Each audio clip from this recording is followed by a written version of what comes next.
Yes, I do have to say that I'm less knowledgeable in this field because with Dr. Shirj, all of his students are my best friends, so I get to. But I was very curious about if perhaps if you can take us through the process. I read the process that you sent me, and I read it multiple times, but still, maybe in your own words, what is this process that, and how is AI made this? I assume like a streamlined sort of thing. I think that's sort of the future of AI, but I think currently it's still Yeah, the beginning. like But I think every topic we talked about, whether it's virology, microbiology, parasitology, mycology, that's all about how do we know that these organisms are there? How do we know mm. what these organisms do? So really sort of step back, I think, quite a bit and say, how do we get started with identifying organisms? I Hmm. believe the So the we probably should implement. introduce yourself first. So let's do Okay. introductions first, who you are. So my name is Jhoan Moncada. I work in UF Health Microbiology Lab. This is a diagnostics lab, so we work with human specimens. We do microbiology, identification of bacteria, and we do susceptibility testing. And we have different phases of different technology for identification. So we use mass spectrometry, but we also use good old biochemicals and culture media. We also have diagnostics tests based on PCR.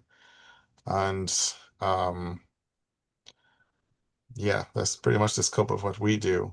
And if we are talking today about AI, you won't see that on healthcare Not yet. much so far.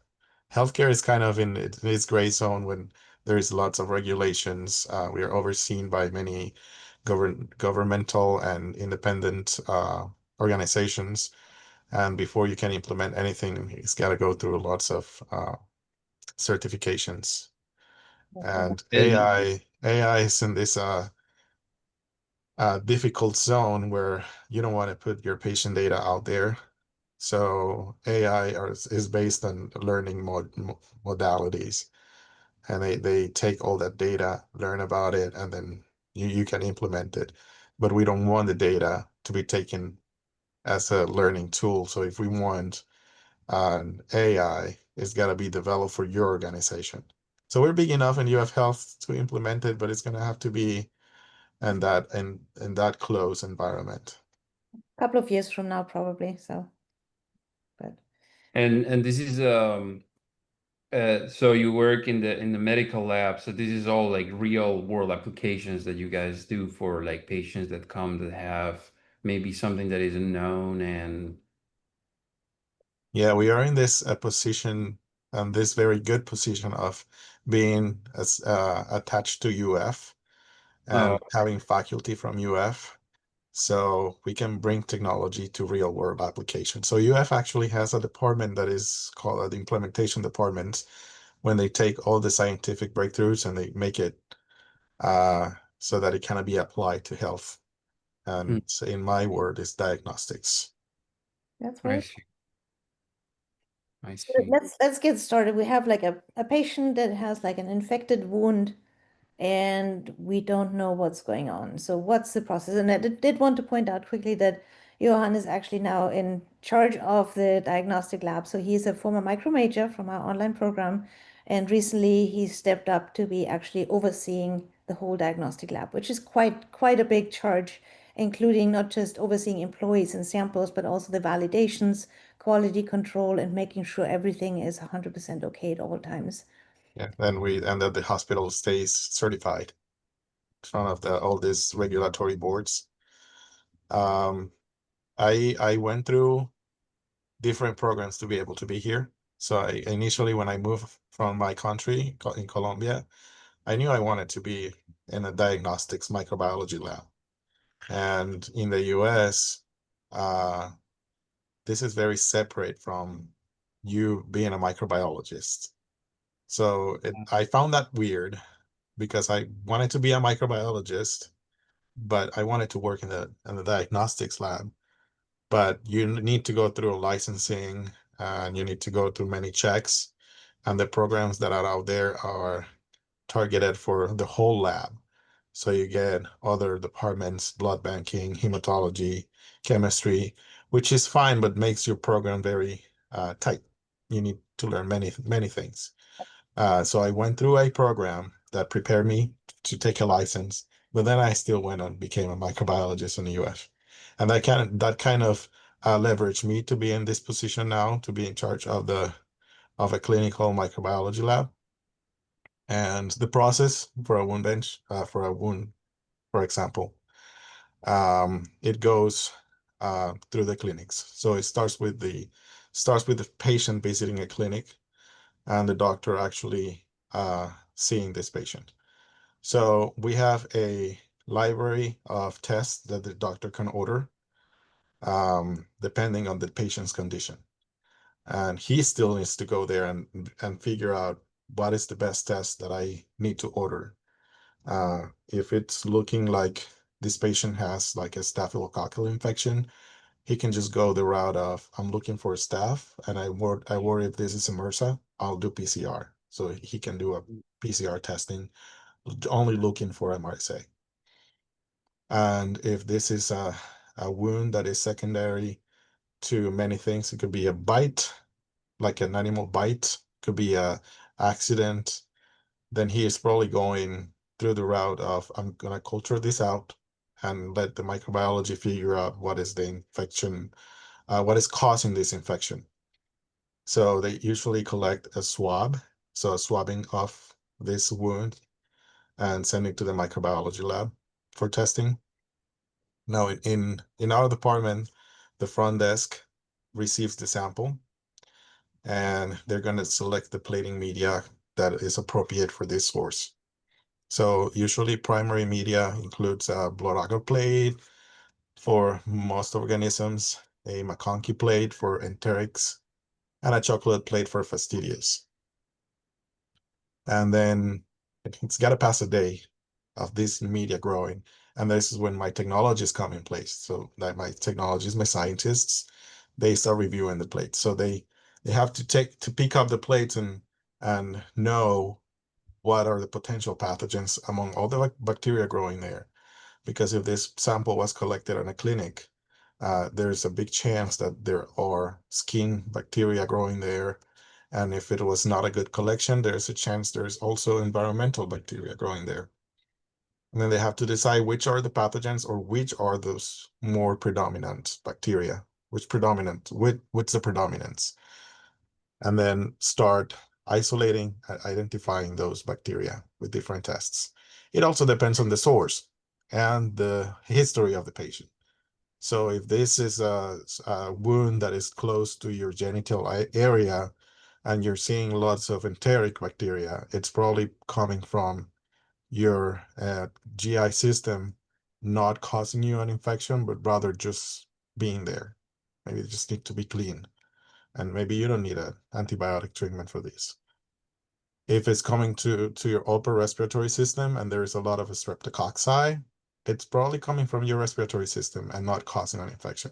So there's a lot of scientific decisions happening when they look at the plates, looking for predominance and looking for patient history, and making it make sense. So if a patient was bitten by a cat, growing Pasteurella is probably the normal thing to happen. It's very complicated. It's like solving a puzzle, and that's why I'm fascinated by microbiology, because it's not just black and white like chemistry or some other of these areas, but there's always something new and different. And you have to really be on your toes and have experience to make the distinction between what's normal flora and what's a potential pathogen. And sometimes normal flora can be a potential pathogen as well. Yeah, and that's Right. where my scientists work really close with the infectious disease team. And there is always the case in which the infectious disease team come up here and start looking and discussing this patient is growing this normal flora, but he's been in the transplant unit, he got bone marrow. So the staph epi that everybody has in the skin might be a problem on this patient. So you gotta start looking at all patient history Yeah. and work really closely with medical. So we learn a lot about charting, reviewing charts. We call it chart digging. Some of them are very straightforward. You see the one plate growing one organism and then you work it up. But some others require a lot more of in-depth uh, reviewing of the patient history. And I think, But if I recall when I took immunology class for my PhD program. What if you have burn victims? I know that during with a burn infection, it becomes much more challenging because of the broad number of pathogens that can grow in these kind of wounds. Would the wound in that case be a more challenging process? Yeah, we call it a burn culture actually, and Oh, that's a different. Okay. we separate it from the regular wound culture, and we're looking for things that are environmental, Hmm. and because they're present there and they're very effective. So I've seen burn patients growing Pseudomonas, even Bacillus species, or Wow. funguses like Fusarium. Um, we saw an Aspergillus one once. Patient was in the burn unit and got a blanket for their family, and Oh, wow. and then the blanket's been on the park the day before, so it had an Aspergillus stick to that blanket that they used to cover the patient, and it just colonized the patient everywhere. yeah, I think it Wow. was on the news yesterday or today where they were looking at linens, bed linens, and that they can be contaminated as well with certain fungi. So Hmm. very tricky.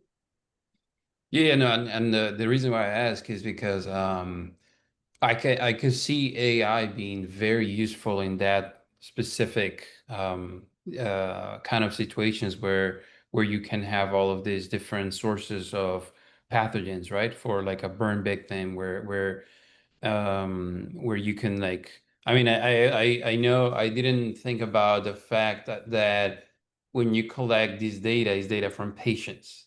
See, like I forgot about that part, that's a very important part, which is, the it must be kept private and all that. But for the institution itself, I think it's great. It's a great way to like for machine learning, right? I said that's the first thing that came to me. Like when you have these patients, for example, with burn victims or stuff like that, where you can basically train an algorithm to recognize kinds of um, uh, um, what kinds of symptoms the patient has, right? And based on that, you could start some type of like preliminary treatment or stuff like that. Because, like you mentioned, when you do the inoculations, you have to wait for a whole day, and maybe sometimes patients don't even have a day, right? So that's what I was thinking when you were discussing about this. Um, and what other and besides wounds, is there any other, like for example, urinary tract infections or stuff like that, where you, for example, culture like urine or things like that, things that are not necessarily associated with a wound, or Yeah, we culture urines, we culture respiratory samples, give BALs or sputums. We culture what we call OR samples, no, like Mhm. orthopedic samples. Oh, They're yeah. coming from the orthopedics, maybe a surgery or change of a device.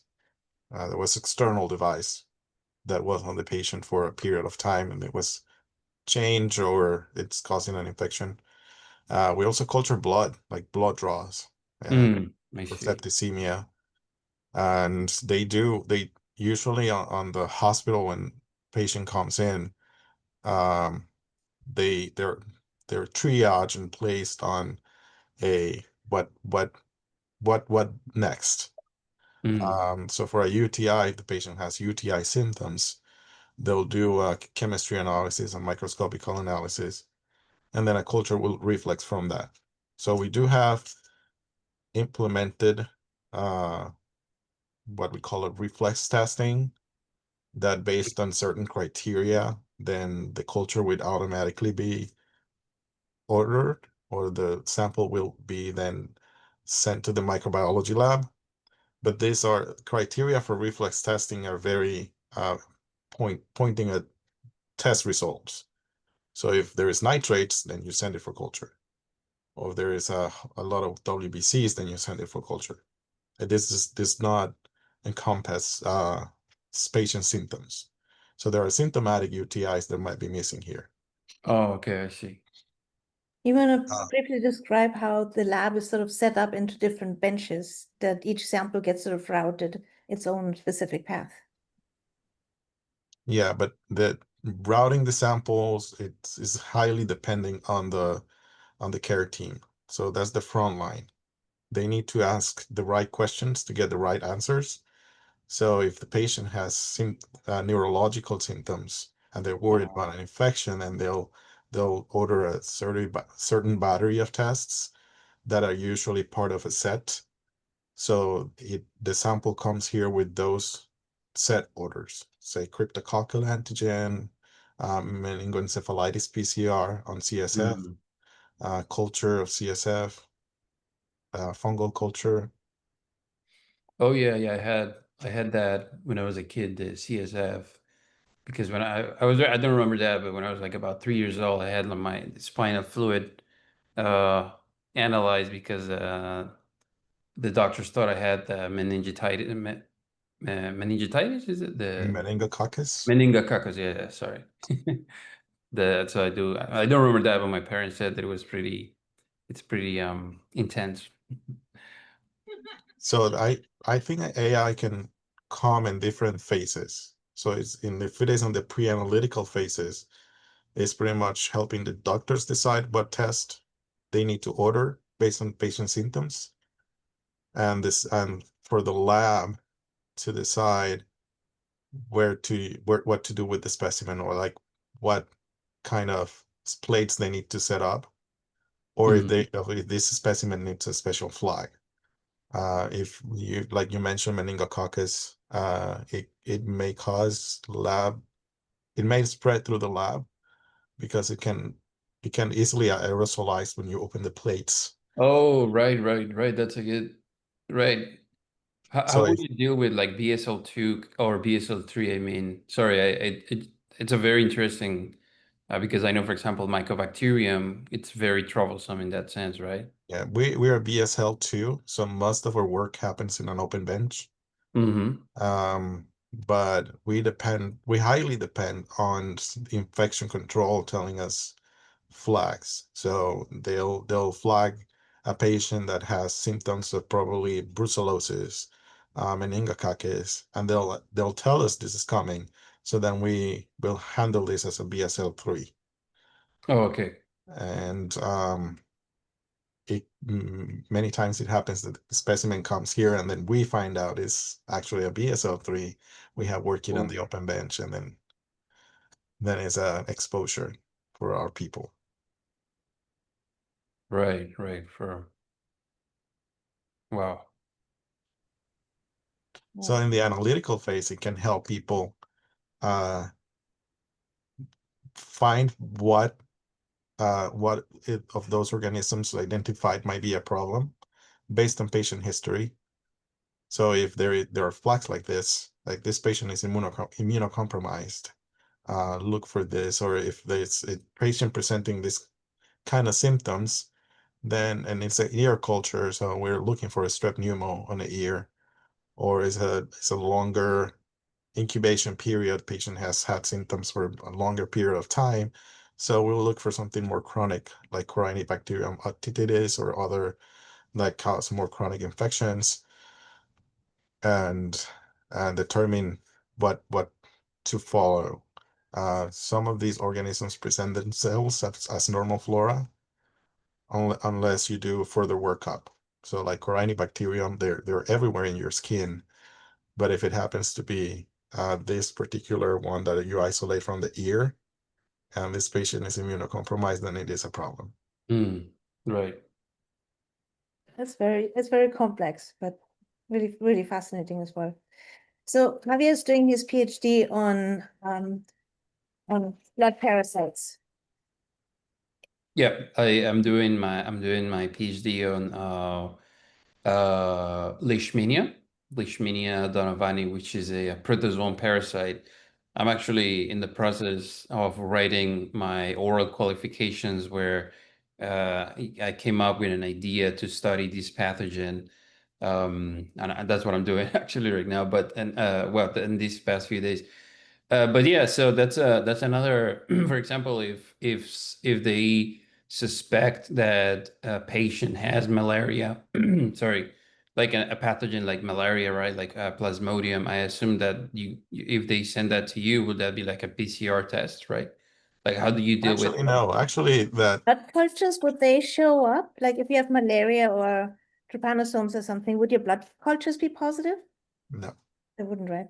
Yeah, no, they wouldn't be because positive, you can culture epicomplexan outside of cells. That's the problem, is that those guys are not.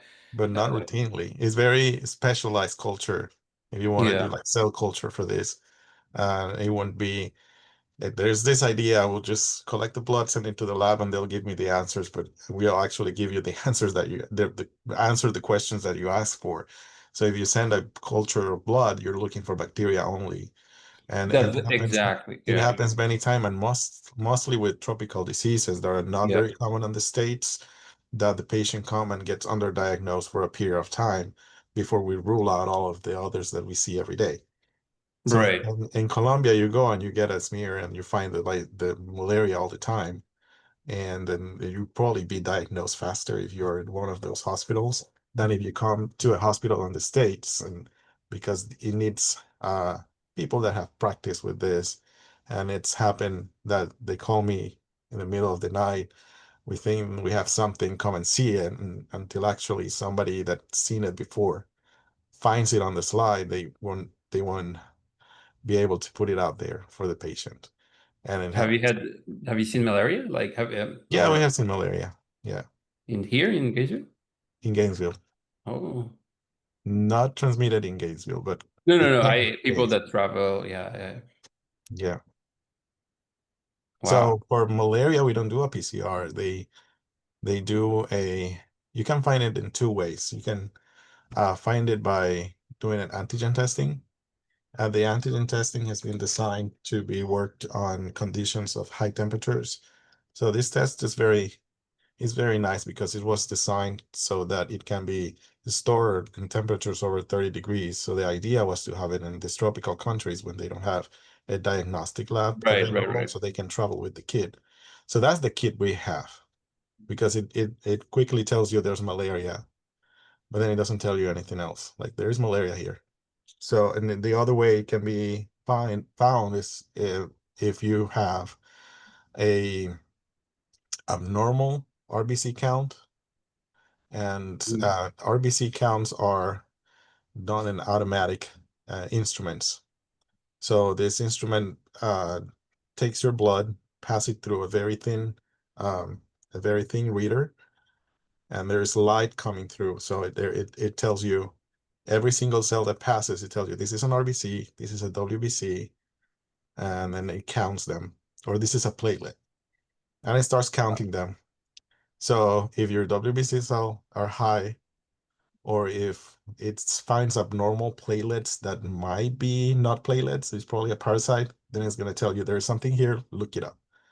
And then the scientists in the hematology lab will do a slide, a smear, and look at the smear. And if there's organisms present, they think there's organisms present, then they'll send it to us. Wow. And you mentioned